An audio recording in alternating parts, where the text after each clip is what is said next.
سیدھے ہو کے بیٹھ گیا. میں نے ڈنڈا سنبھالا کہ شاید کوئی بھوت آ گیا ہے. کہنے لگا بھوت نہیں ہوں میں، کہا شاہ ولی ہوں. کہا آپ تو مر گئے تھے. کہا تجھے ٹینشن تھی نا فجر کی نماز پڑھنے کی، میں سرکار سے چھٹی لے کر آیا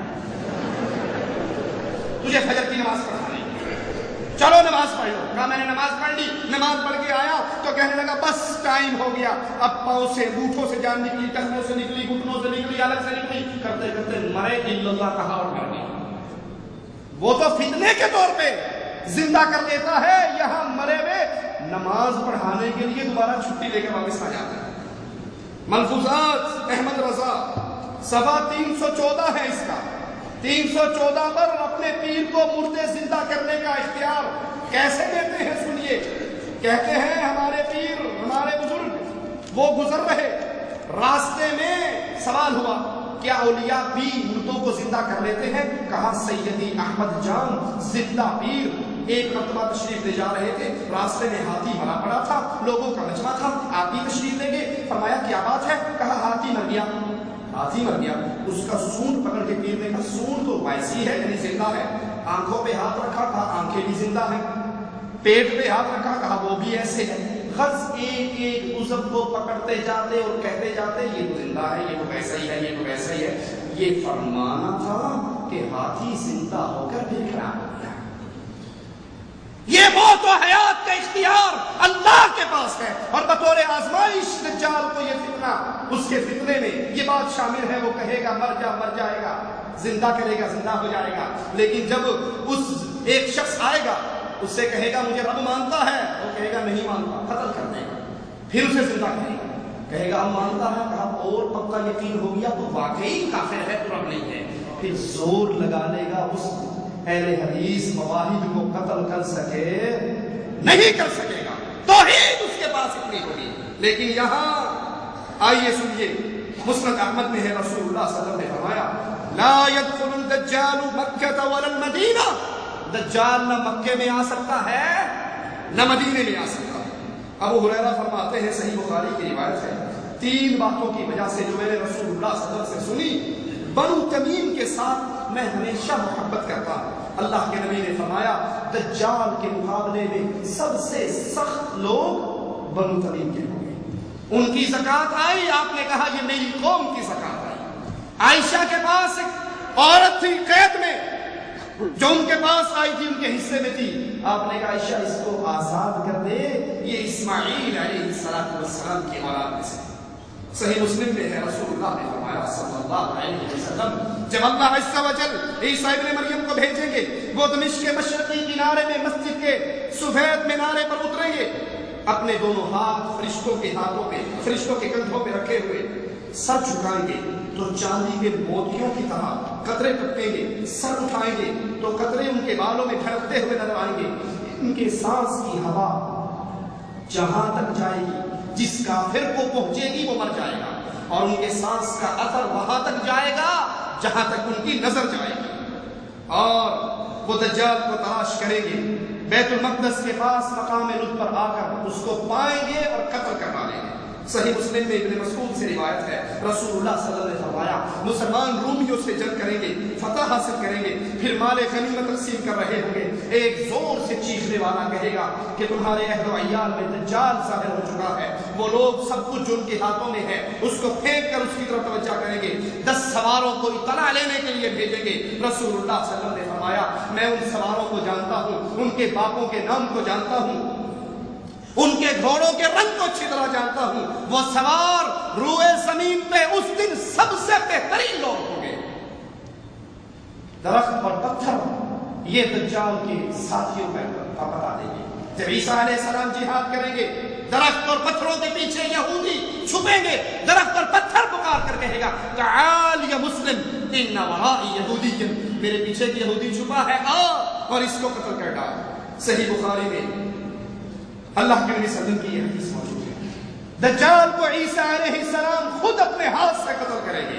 صحیح مسلم میں ہے، ابو ہریرہ سے روایت ہے رسول اللہ صلی اللہ علیہ وسلم نے فرمایا عیسیٰ علیہ السلام نزول کریں گے، مسلمانوں کو نماز پڑھائیں گے، اور جب اللہ کا دشمن عیسیٰ علیہ السلام کو، دجال اللہ کا دشمن دیکھے گا عیسیٰ علیہ السلام کو، تو گھلنا شروع ہو جائے گا، جیسے نمک گھلتا ہے۔ اگر عیسیٰ علیہ السلام اللہ کے دشمن کو چھوڑ دیں وہ گھل گھل کے ہی مر جائے، لیکن عیسیٰ علیہ السلام اس کو قتل کریں گے اور اپنے نیزے پر اس کا خون مسلمانوں کو دکھائیں گے۔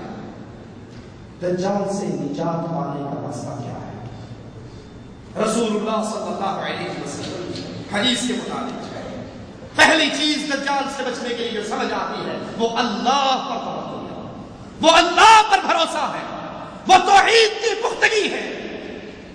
جب اللہ پر توکل کمزور ہو جائے، IS چلا رہا ہے، مظفر آباد سے نکلا ہے، سہیلی سرکار کے دربار کے پاس پہنچا ہے، گاڑی روک کے سر جھکا کے 10 روپے کی نیاز سہیلی سرکار کے دربار میں ڈالتا ہے۔ پوچھو کیوں؟ کہتا ہے کہ سویرے سویرے نکلیا یہ نیاز نہ دیتی چلتی گڈی اٹھی کر دیتا۔ یہ سہیلی سرکار کیا سارجنٹ رہا تھا اپنے دور میں پولیس کا؟ یہ چلتی ہوئی گاڑیوں کو الٹا دیتے ہیں اگر ان درباروں میں نیاز نہ دی جائے۔ آپ نے دیکھا ہوگا اکثر انڈیا پاکستان میں بہترین گاڑی ہے اور اس کے سامنے ایک جُتی بندی ہوئی ہوتی ہے، دیکھیے یا نہیں؟ دیکھیے 2D0 میٹر آج ایک جوتی بندی۔ بھائی یہ جوتی کیا ہے؟ جی مولوی صاحب آپ کو نہیں سمجھنا، یہ جوتی ٹنگ لو تو ایکسیڈنٹ نہیں ہوتا، حادثات سے بچ جاتے ہیں۔ سعودیوں کو بتاؤ بڑے حادث ہوتے ہیں، جوتی ٹانگ لو ایکسیڈنٹ نہیں ہوتا۔ بہترین ماڈل ٹاؤن AB میں کوٹھی بنا کر کالی ہنڈیا اوپر رکھ دیتے ہیں۔ یہ کیا ہے؟ اجی کالی ہنڈیا رکھی ہو تو نظر نہیں لگتی، پھر یوں کرو سر پہ ہنڈیا رکھ لو، گلے میں جوتیوں کا ہاتھ ڈال لو، نہ تمہیں نظر لگے نہ موبائل۔ اللہ پر توکل، وتوکل علی الحی الذی لا یموت۔ نہ جوتیوں پہ توکل، نہ تمائم پہ توکل، نہ پیروں پہ توکل، نہ سہیلی سرکار پہ توکل۔ سہیلی سرکار کچھ کر سکتی ہوتی مظفر آباد کے زلزلے کے ٹائم پہ یہ تمہارا ختم پڑنے گئی تھی، اس وقت یہ مر گئی تھی، سو گئی تھی، کہاں تھی؟ اس سہیلی سرکار نے مظفر آباد کو کیوں نہیں بچایا؟ اللہ پر توکل کیجئے۔ نجات دجال سے کس کو ملے گی؟ جو اللہ پر بھروسہ کرے گا، جس کی توحید خالص ہوگی۔ رسول اللہ صلی اللہ علیہ وسلم فرماتے ہیں، مسند احمد میں روایت ہے، دجال کا سامنا کرنے والے لوگوں میں سے جس نے کہہ دیا تو میرا رب ہے وہ فتنے کا شکار ہو گیا، اور جس نے کہا تو کافر ہے میرا رب اللہ عز و جل ہے، تو پھر اس نے اللہ پر بھروسہ کیا، دجال اس کا کچھ بھی بگاڑ نہیں سکتا۔ دوسرا پھر دجال سے پناہ مانگو، ان جماعتوں سے، ان لوگوں سے، ان عقائد سے الگ ہو جاؤ جو کہتے ہیں دجال یہ قصے اور کہانیاں ہیں، یہ بنائی ہوئی باتیں نہیں، میرے نبی صلی اللہ علیہ وسلم نے تعلیم دی۔ دجال سے پناہ مانگو۔ صحیح بخاری میں عائشہ رضی اللہ تعالی عنہا کی روایت ہے، اللہ کے نبی اپنی نماز میں یہ دعا پڑھا کرتے تھے، اللہم انی اعوذ بک من عذاب القبر واعوذ بک من فتنة المسیح الدجال۔ یہ دعا کرو کثرت سے، دجال کے فتنے سے اللہ کی پناہ مانگو۔ سورۃ کہف کی 10 آیات، ابتدائی آیات کو یاد کرو۔ مسند احمد میں ابو درداء سے روایت ہے، رسول اللہ صلی اللہ علیہ وسلم نے فرمایا، من حافظ 10 آیات من سورۃ الکہف عصم من فتنة الدجال۔ جس نے سورۃ کہف کی 10 آیات یاد کر لی وہ دجال کے فتنے سے محفوظ ہو گیا۔ صحیح مسلم میں ہے، اللہ کے نبی نے فرمایا سورۃ کہف کی ابتدائی 10 آیات جو یاد کر لے گا وہ دجال کے فتنے سے محفوظ ہوگا۔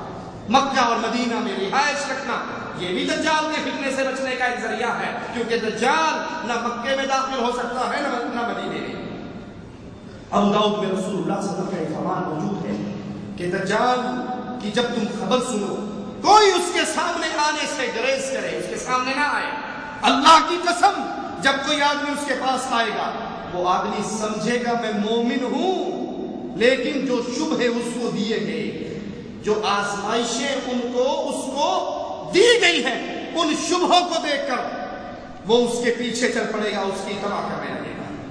یہ طریقے ہیں دجال سے بچنے۔ اللہ پر بھروسہ کیجئے، اللہ پر توکل کیجئے۔ اللہ پر جو بھروسہ کر لے، غیروں پر بھروسہ کیوں نہیں کرنا کہ غیر مر جانے والے ہیں، غیروں کی ہوا نکل جانی ہے، غیروں میں مٹی میں دفن ہو جانا ہے، اور بھروسہ کس پہ کرنا ہے؟ وَتَوَكَّلْ عَلَى الْحَيِّ الَّذِي لَا يَمُوتُ۔ اس اللہ پر جس کو موت جو قبر میں مر کے دفن ہو گیا